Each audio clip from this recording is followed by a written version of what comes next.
He thought a black soldier didn't belong in first class, but the next morning, he learned who really didn't belong.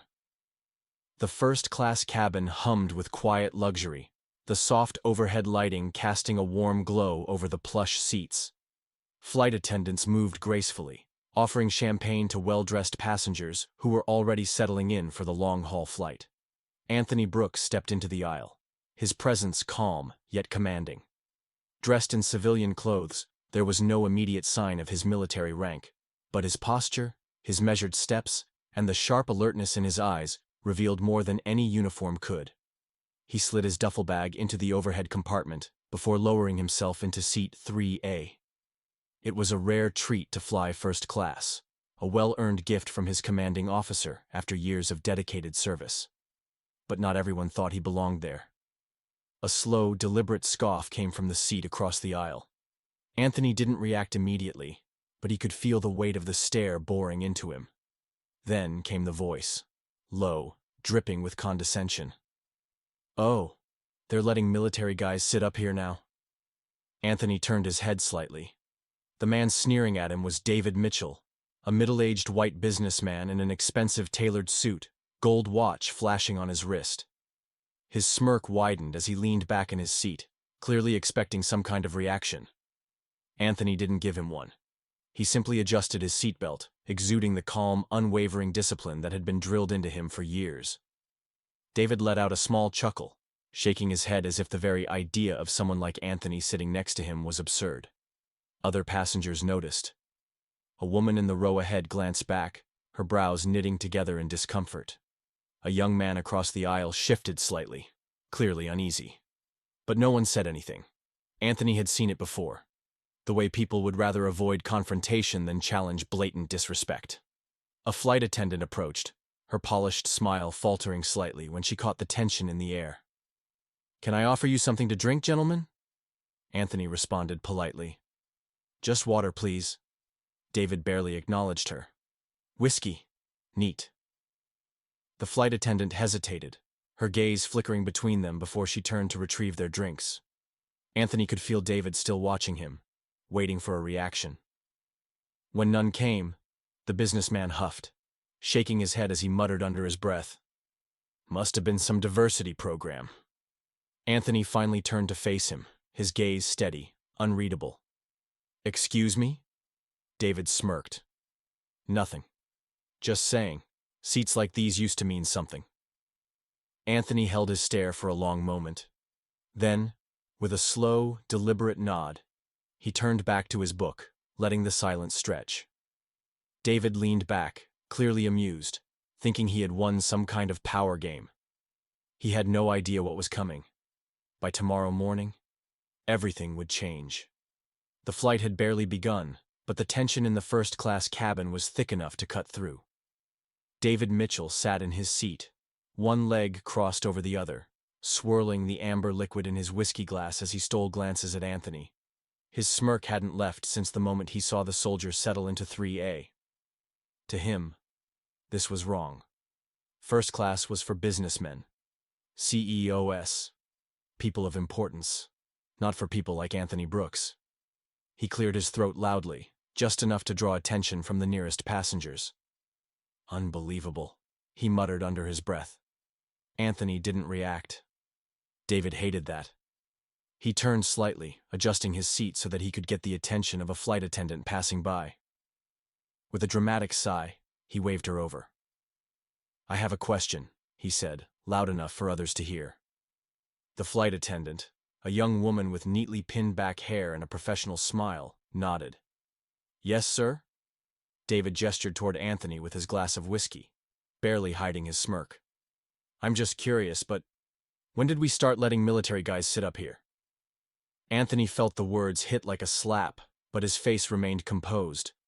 The flight attendant blinked, taken aback. "I'm sorry?" David leaned forward slightly, keeping his voice polite, but mockingly condescending.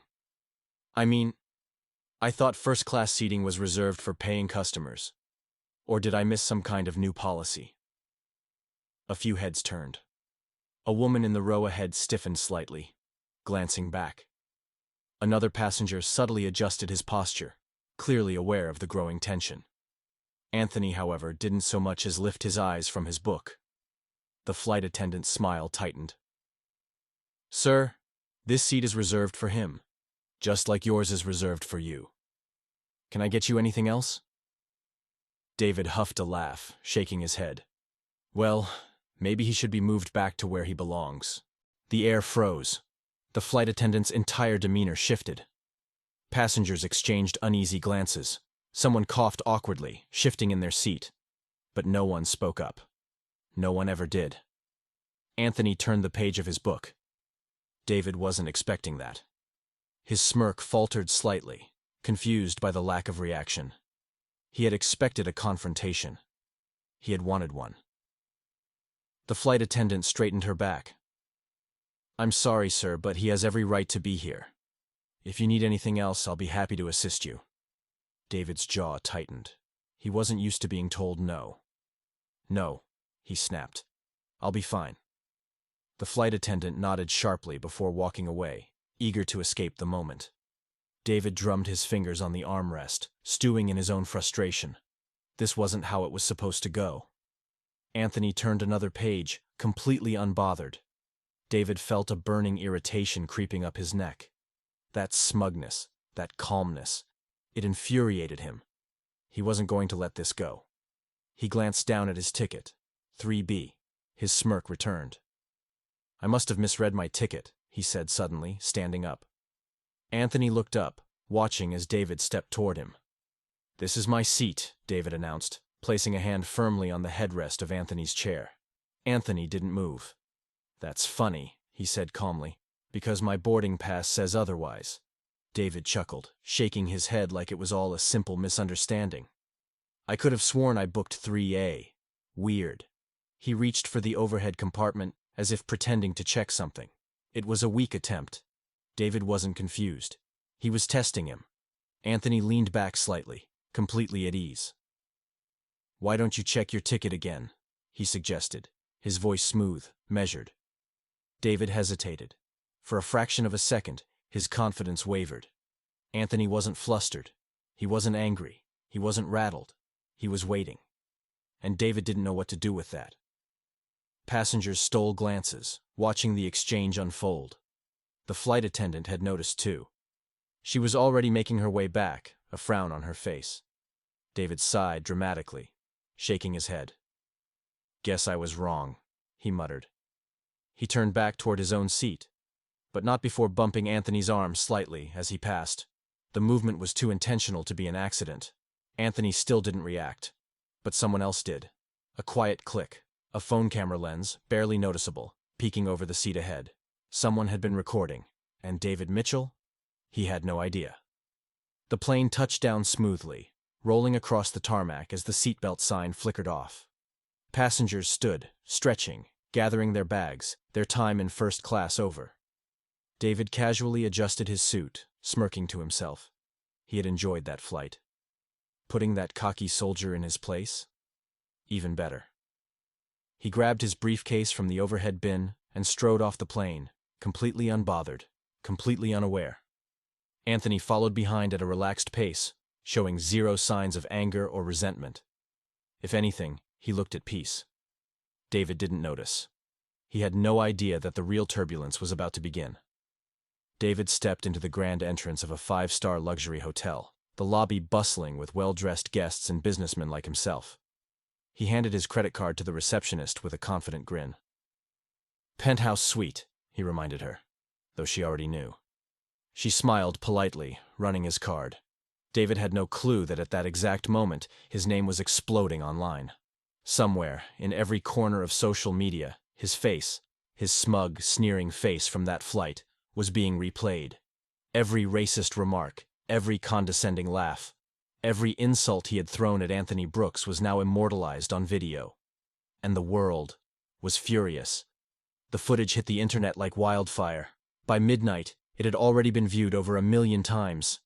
By morning, 10 million. The headline blazed across news sites and social media. "Businessman publicly humiliates black soldier in first class. Instant karma incoming." The comments exploded. "Who does this guy think he is? He insulted a decorated military hero. The disrespect is unreal. Imagine fighting for your country just to be treated like this on a plane. Disgusting. The anger grew. But the real bombshell came when someone recognized Anthony. Wait a damn minute. That's Major Anthony Brooks. A war hero. A decorated officer. A man who had served multiple tours overseas.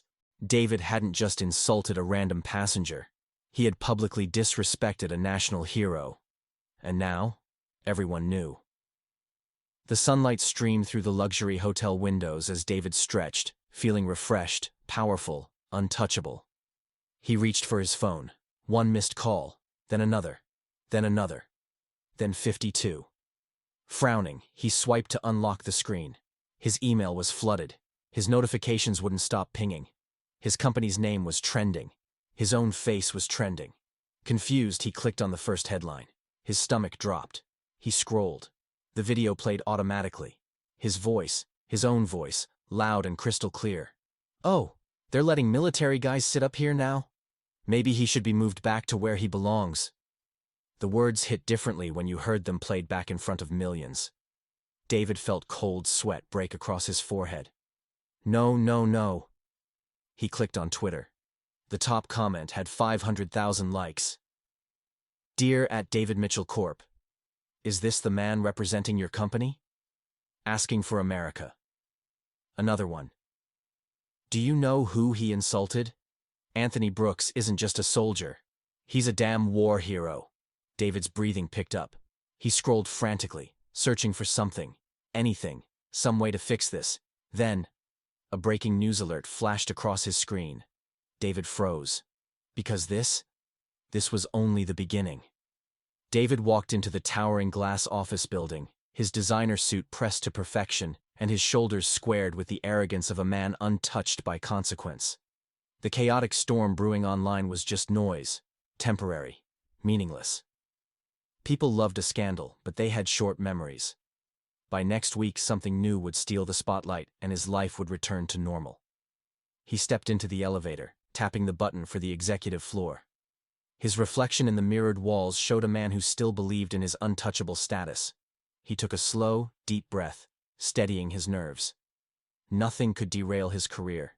He had built it too carefully, guarded it too fiercely. The elevator doors opened with a chime, revealing the familiar sights and sounds of the executive floor. Polished desks, the faint hum of conference calls, the aroma of freshly brewed coffee. David offered a confident nod to the receptionist, but she quickly averted her gaze, her face a mask of discomfort. His brow furrowed slightly, but he brushed it off as paranoia. As he approached his corner office, a group of human resources representatives stood waiting, their faces grave, arms crossed.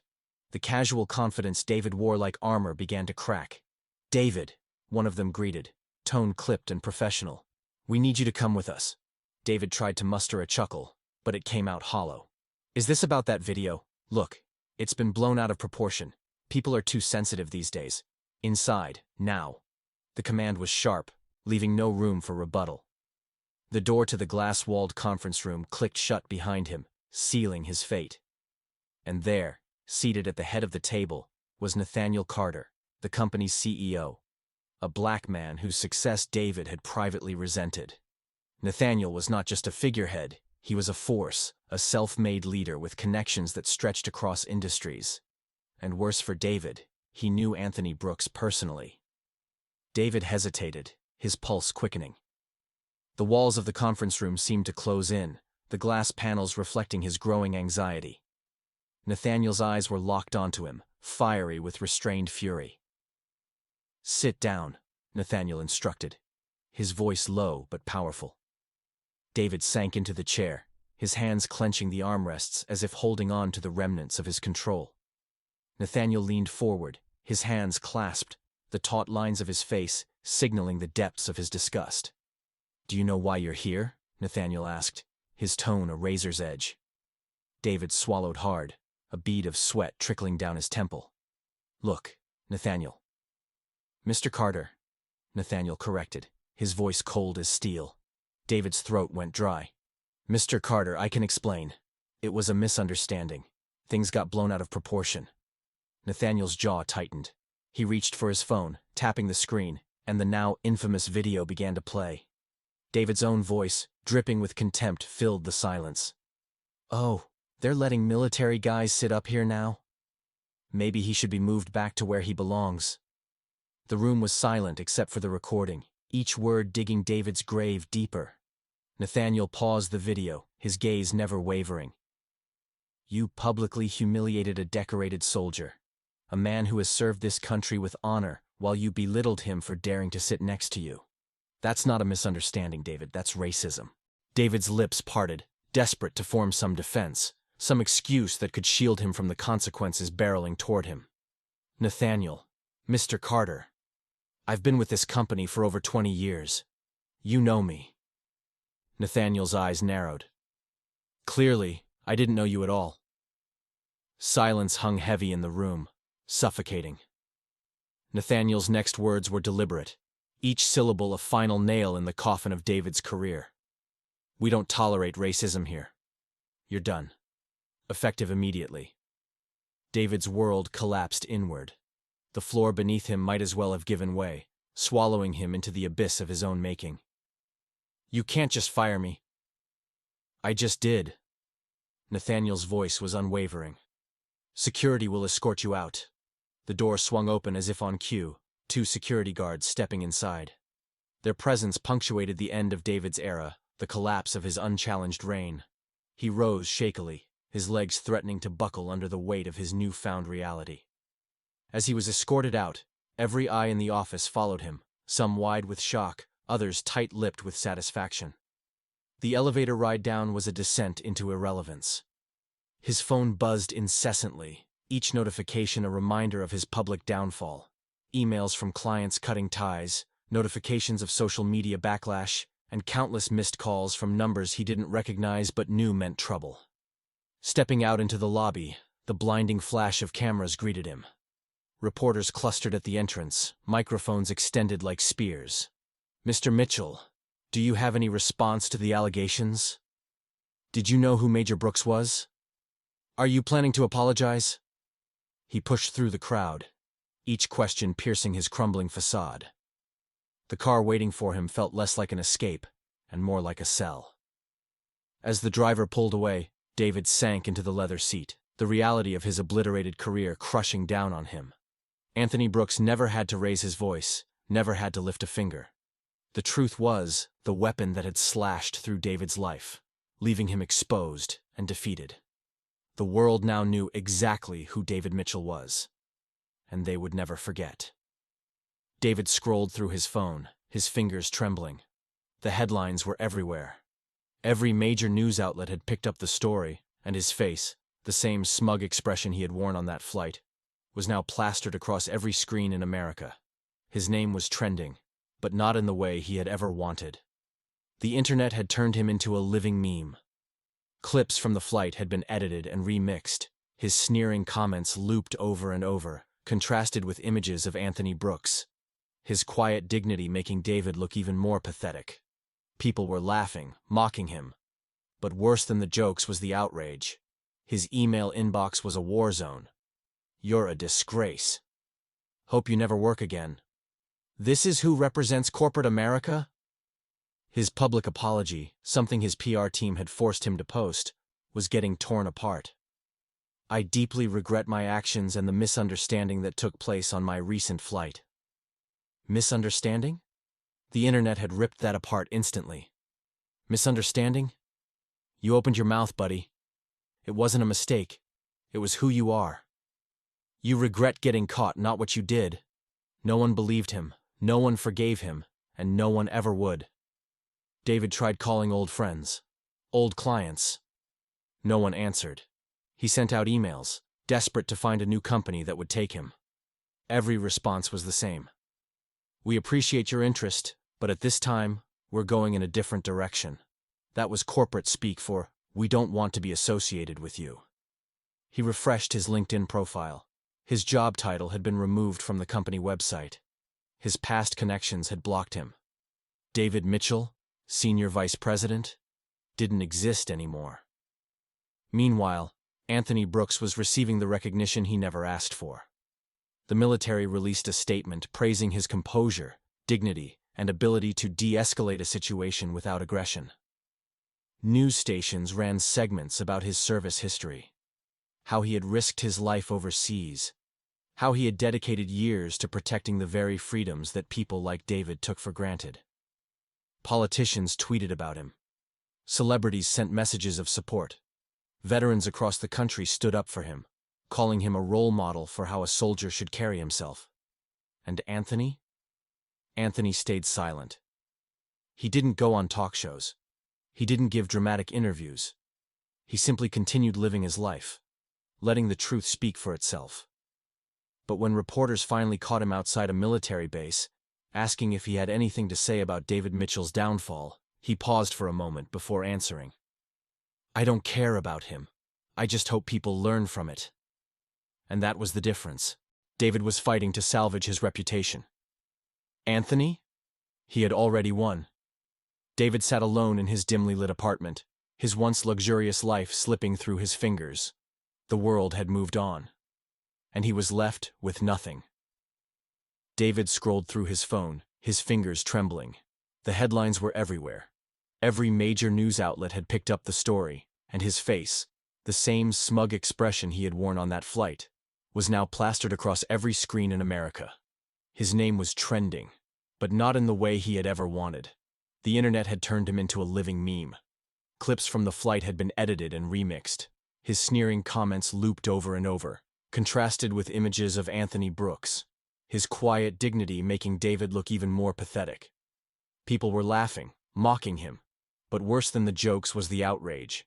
His email inbox was a war zone. "You're a disgrace. Hope you never work again." This is who represents corporate America. His public apology, something his PR team had forced him to post, was getting torn apart. "I deeply regret my actions and the misunderstanding that took place on my recent flight." Misunderstanding? The internet had ripped that apart instantly. Misunderstanding? You opened your mouth, buddy. It wasn't a mistake, it was who you are. You regret getting caught, not what you did. No one believed him, no one forgave him, and no one ever would. David tried calling old friends, old clients. No one answered. He sent out emails, desperate to find a new company that would take him. Every response was the same. "We appreciate your interest, but at this time, we're going in a different direction." That was corporate speak for, "We don't want to be associated with you." He refreshed his LinkedIn profile. His job title had been removed from the company website. His past connections had blocked him. David Mitchell, Senior Vice President, didn't exist anymore. Meanwhile, Anthony Brooks was receiving the recognition he never asked for. The military released a statement praising his composure, dignity, and ability to de-escalate a situation without aggression.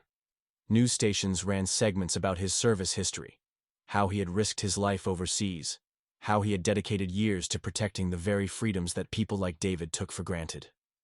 Politicians tweeted about him. Celebrities sent messages of support. Veterans across the country stood up for him, calling him a role model for how a soldier should carry himself. And Anthony? Anthony stayed silent. He didn't go on talk shows. He didn't give dramatic interviews. He simply continued living his life, letting the truth speak for itself. But when reporters finally caught him outside a military base, asking if he had anything to say about David Mitchell's downfall, he paused for a moment before answering. "I don't care about him. I just hope people learn from it." And that was the difference. David was fighting to salvage his reputation. Anthony? He had already won. David sat alone in his dimly lit apartment, his once luxurious life slipping through his fingers. The world had moved on, and he was left with nothing. No job, no reputation, no way back. And Anthony Brooks? He never had to lift a finger. The truth had done all the work for him. David sat in the dim glow of his laptop screen, scrolling through the ruins of his career. His LinkedIn profile had been wiped clean of his job title. His inbox was filled with rejections. Every door that had once been open to him was now shut. He had spent years crafting his reputation, rising through corporate ranks with his carefully polished charm. But now, he wasn't David Mitchell, Senior Vice President. He was just another disgraced executive, a name that people spat out with disgust.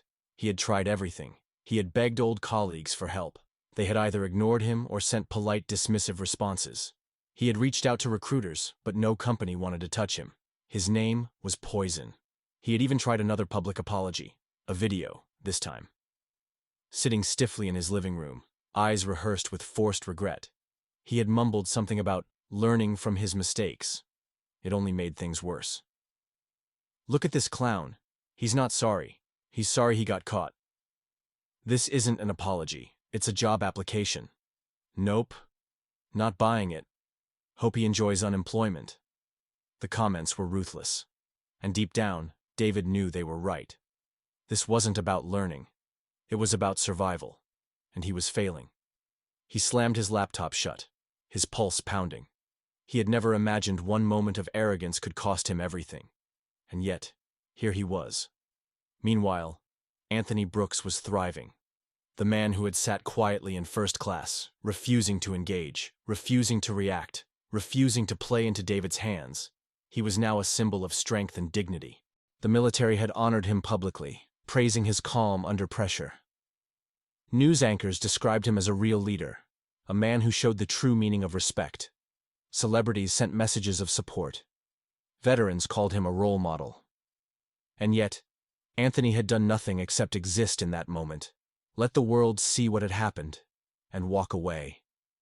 But now, the world wanted to hear from him. A reporter caught up with him outside the military base, microphone in hand, cameras rolling. "Major Brooks, you've seen the fallout. You've seen David Mitchell lose everything. How does it feel to watch him fall?" Anthony didn't answer right away. He looked at the camera, his expression thoughtful, measured. Then, he simply shrugged. "I didn't destroy him," he said. "His own actions did." The reporter blinked, caught off guard. Anthony continued. "The truth always wins." And with that, he walked away, leaving the world to absorb the weight of those words. David Mitchell had spent his life believing power was in his hands, but in the end, it had never been his to control.